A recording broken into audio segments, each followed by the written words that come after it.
Welcome to education 360 degree. आइए अब चर्चा करते हैं भारत और चीन संबंधों की। देखिए, सन 1947 में जब भारत आज़ाद हुआ तो भारत की आज़ादी के बाद सन 1949 में चीन में एक साम्यवादी क्रांति हुई थी।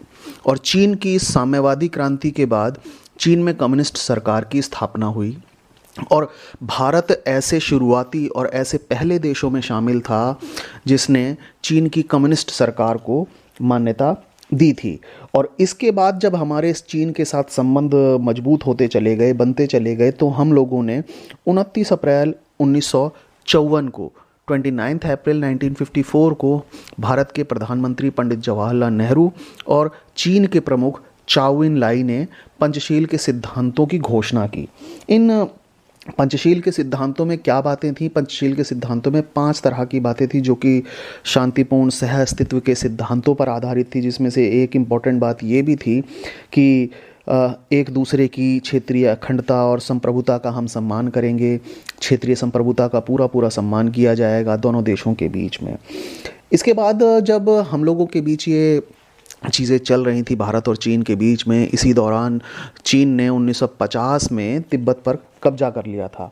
और इस कब्जे का ज़्यादातर जो तिब्बत के लोग थे उस कब्जे का विरोध किया, और उन लोगों का ये मानना था कि चीन ने तिब्बत पर ये कब्जा बहुत ज़बरदस्ती किया है। और हमने जब 1954 में पंचशील के सिद्धांतों की घोषणा की थी तो उस पंचशील के सिद्धांतों में एक बहुत महत्वपूर्ण बात ये थी कि हम दोनों देश, भारत और चीन, हम दोनों ही देश एक दूसरे की क्षेत्रीय संप्रभुता का सम्मान करेंगे, यानी एक दूसरे के आंतरिक मामलों में हस्तक्षेप नहीं करेंगे। अब जब हम लोगों ने 1954 में इन सिद्धांतों को मान लिया, दोनों देशों के बीच में इस बात पर, पंचशील के सिद्धांतों पर सहमति हो गई, तो चीन को ऐसा लग रहा था, चीन ने इस चीज़ को फॉर ग्रांटेड लिया। चीन ने ये माना कि भारत तिब्बत पर जो चीन की दावेदारी है, उस चीन की दावेदारी को कहीं ना कहीं स्वीकार कर रहा है। वो ये मान रहा है कि चीन की दावेदारी तिब्बत के ऊपर एकदम सही है। और इसी दौरान 1956 में चीन के जो शासक थे चाउ इन लाई, वो भारत के एक आधिकारिक दौरे पर भारत आए। और इसी दौरान, इसी समय तिब्बत में जो धार्मिक नेता थे दलाई लामा, वो भी भारत पहुँचे। और दलाई लामा ने इस आधिकारिक दौरे के दौरान तिब्बत की जो स्थिति बिगड़ रही थी, चीन ने जो तिब्बत पर कब्जा करने का प्रयास किया, कब्जा किया हुआ था, उस पूरी बिगड़ती हुई स्थिति की जो जानकारी थी वो पंडित जवाहरलाल नेहरू को चुपचाप दे दी। लेकिन इसी दौरान चीन ने ये बात भी कही कि भाई, चीन के जो अन्य इलाके हैं उनसे कहीं ज़्यादा स्वायत्तता तिब्बत को दी जाएगी। लेकिन इसके बावजूद जब चीन ने ये बात आश्वस्त कर दी कि चीन के जितने भी अन्य इलाके हैं, उन अन्य इलाकों की तुलना में तिब्बत के सभी इलाकों को, तिब्बत के इलाकों को ज़्यादा स्वायत्तता दी जाएगी, ज़्यादा स्वतंत्रता दी जाएगी, इसके बावजूद 1958 में, 1958 में चीनी आधिपत्य को लेकर तिब्बत में एक सशस्त्र विद्रोह हुआ। चीन का जो कब्जा था, उस कब्जे को लेकर एक बहुत सशस्त्र विद्रोह ने जन्म ले लिया तिब्बत के अंदर। इस सशस्त्र विद्रोह को चीन की जो सेना थी उसने कहीं ना कहीं दबा दिया था। लेकिन इस सशस्त्र विद्रोह को चीन के लोगों ने, चीन की सेना ने ये माना कि जो वहाँ के धार्मिक नेता हैं, धार्मिक नेता दलाई लामा ने इस सशस्त्र विद्रोह को भड़काया है। और इस वजह से दलाई लामा वहाँ से भागना चाह रहे थे, तिब्बत से निकलना चाह रहे थे। और ऐसे में दलाई लामा ने भारत से सन 1959 में राजनीतिक शरण मांगी और भारत ने उन्हें राजनीतिक शरण दे दी। अब भारत ने जब राजनीतिक शरण दलाई लामा को दे दी थी, जो कि तिब्बत के धार्मिक नेता थे, तो इस बात को लेकर चीन बहुत नाखुश था, क्योंकि हम लोगों के बीच में तो पहले ही पंचशील के सिद्धांत तय हो चुके थे, जिसमें हमने माना था कि हम एक दूसरे की क्षेत्रीय संप्रभुता का सम्मान करेंगे। लेकिन जब भारत ने तिब्बत के धार्मिक नेता दलाई लामा को राजनीतिक शरण दी तो तिब्बत इस बात से नाखुश हुआ और चीन को ये लगा कि भारत का ये जो कदम है, भारत के इस कदम ने हमारे आंतरिक मामले में हस्तक्षेप किया है, जिसकी वजह से हमारे संबंध थोड़े से गड़बड़ाहट में आए। और देखिए, भारत और चीन की यदि बात की जाए तो इन दोनों देशों के बीच जो सबसे अहम विवाद का मुद्दा रहा है वो है सीमा विवाद। देखिए, ये जो मुख्य विवाद है भारत और चीन के बीच में, वो चीन से जो लगी हुई लंबी सी सीमा रेखा है पश्चिम में और पूर्व की ओर, इस जो सीमा के बीच में विवाद है, उस विवाद को लेकर हमारे संबंध हमेशा खटाई में रहे हैं।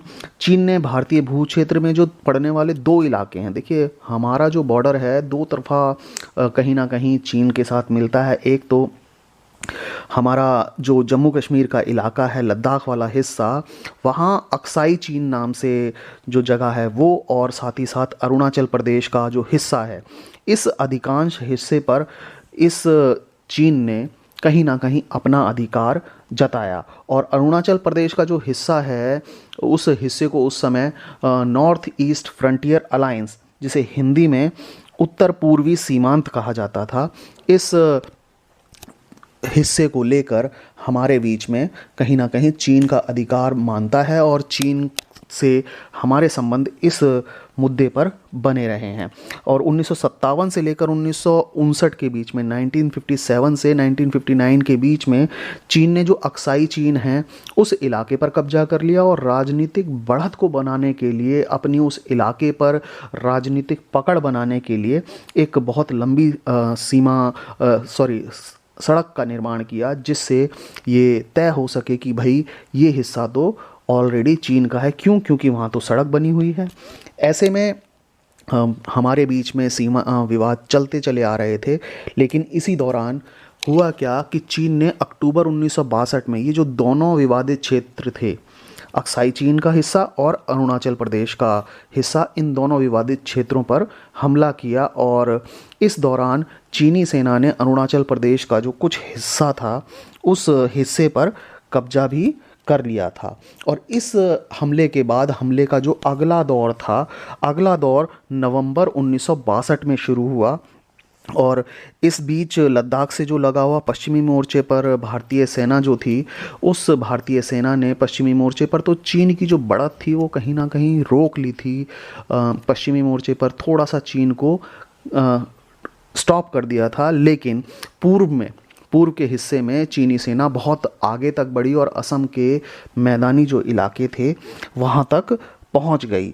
और हमारे बीच में झड़पें 1962 में बहुत ज़्यादा हुई। 1962 के इस युद्ध में हमें हार का भी सामना करना पड़ा। आखिरकार इस हार की वजह से भारत की जो छवि थी अंतर्राष्ट्रीय स्तर पर और हमारे देश के अंदर, कहीं ना कहीं हमारी छवि को बहुत ज़्यादा धक्का लगा। क्योंकि देखिए, उस समय हमारी सरकार के ऊपर ये आरोप लगाए गए कि भाई हमने चीन के जो इरादे थे उन इरादों को समय रहते भांपा नहीं, हमने सैन्य तैयारी नहीं करी। और इस चीज़ को लेकर जो नेहरू की सरकार थी उस समय उसकी बहुत आलोचना हुई। और इसी दौरान पहली बार पंडित जवाहरलाल नेहरू की जो सरकार थी उनके खिलाफ अविश्वास प्रस्ताव भी लाया गया। और उस अविश्वास प्रस्ताव पर लोकसभा के अंदर बहस भी हुई। इसके बाद, तुरंत बाद की जब हम बात करें, 1962 में जब चीन के साथ युद्ध हुआ और अविश्वास प्रस्ताव सरकार के खिलाफ जब भारतीय संसद में आया था, उसके बाद कांग्रेस ने कुछ महत्वपूर्ण जो उपचुनाव हुए, उन उपचुनावों में हार भी हुई कांग्रेस की। और इससे देश का जो राजनीतिक दौर था वो बदलने लगा, राजनीतिक परिस्थितियाँ कहीं ना कहीं बदलने लगीं। अब देखिए, इसके अलावा हमारे देश के ऊपर 1962 के चीन के साथ जो हमारा युद्ध हुआ, संघर्ष हुआ, इसका सिर्फ सरकार पर ही असर नहीं पड़ा, सरकार के अलावा विपक्षी दलों पर भी इसका पूरा असर हुआ। इस युद्ध में चीन और सोवियत संघ के जो बढ़ते हुए मतभेद थे, उससे कम्युनिस्ट पार्टी, भारतीय कम्युनिस्ट पार्टी जिसे भाकपा कहा जाता है, भाकपा के अंदर भी उठापटक बहुत ज़्यादा हुई। और भारतीय कम्युनिस्ट पार्टी 1964 में दो टुकड़ों में बंट गई। पहला टुकड़ा जो सोवियत संघ का समर्थन करने वाला खेमा था, वो भारतीय कम्युनिस्ट पार्टी भाकपा के अंदर ही रहा, लेकिन ऐसा खेमा भारतीय कम्युनिस्ट पार्टी का जो कि चीन का समर्थन करता था, वो अलग पार्टी उसने निर्माण की, उसने अलग पार्टी का निर्माण किया जिसे हम भारतीय कम्युनिस्ट पार्टी मार्क्सवादी के नाम से जानते हैं। और देखिए, इतना भारतीय और चीन संबंधों के बीच में खटास का दौर रहा, और यदि हम वर्तमान समय में भी बात करें तो चीन कहीं ना कहीं लद्दाख के बहुत सारे हिस्सों पर हमें अक्सर परेशान करता है। अक्सर समाचारों में, न्यूज़पेपर्स में ये खबरें छपती हैं कि चीन ने लद्दाख के किसी हिस्से पर या नॉर्थ ईस्ट के किसी हिस्से पर हम लोगों की सीमा को लांघने का प्रयास किया है, जिससे भारत और चीन के संबंध बहुत ज़्यादा स्मूथ नज़र नहीं आते हैं। उम्मीद करता हूँ मेरे द्वारा वीडियो में दी गई जानकारी आप लोगों को पसंद आई होगी। यदि आपको वीडियो में दी गई जानकारी पसंद आई है तो इस वीडियो को लाइक करें, शेयर करें, चैनल को सब्सक्राइब करें। धन्यवाद।